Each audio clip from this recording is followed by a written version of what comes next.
Pilipinas. Ito ang Radyo Pilipinas News Update.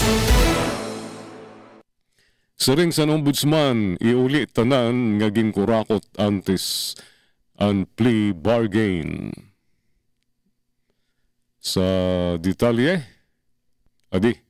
igin pahayag ni Ombudsman Jesus Crispin Remulla ngan mga akusado nga nadadabi sa flood control anomaly ang kinanglan anay ibalik nira ang matutal nga kandidat sa nira nakurakot nga pundo tigang sa gobyerno kung karuyag nga sumunod sira sa plea bargain sa gobyerno.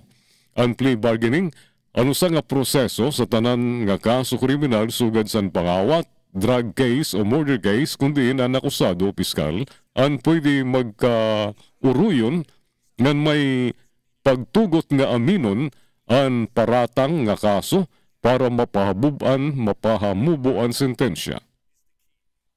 Pwede mag-plea bargain basta may full restitution. We have 5 cases at least going to preliminary investigation already. Nga nangahulugan pwede malaksi kasi ang period naman dida to answer just dias la. And we can join the issues immediately, pahayag ni Remulla. Sumala sa iya, diri angay magihas ang masubraw sa katuig ang pagbusisi sa mga reklamo tubtub sa fact-finding ngan preliminary investigation para sa filing o pag-dismiss sa reklamo. Sa iba pa nga balita, luxury cars ang mga diskaya plano isubasta, ipa-auction. Bentley, Rolls-Royce, ng iba pa ng marahalon nga kotse, ang plano ipapasubasta sa Bureau of Customs kauman kumbiskaron tigang sa mag-asawa nga kontraktor nga sira Curly ng Sara Diskaya.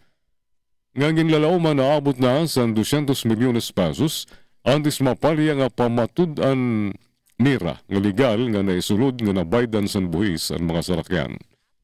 Sayang naman ni BOC Deputy Chief of Staff Chris Noel Bendejo, nga tanan sa nakikitaon tigang sa subasta ang may ngangadto sa National Treasury subay sa usa nga memorandum sa 2020 nga nagsisiring for future funds na nangay ibalik sa kaban ng bayan.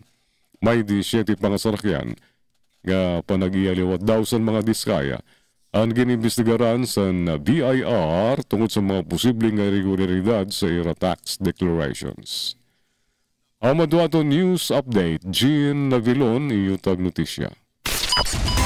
Mula sa pinakamalawak na newsroom sa buong Pilipinas, ito ang Radyo Pilipinas News Update.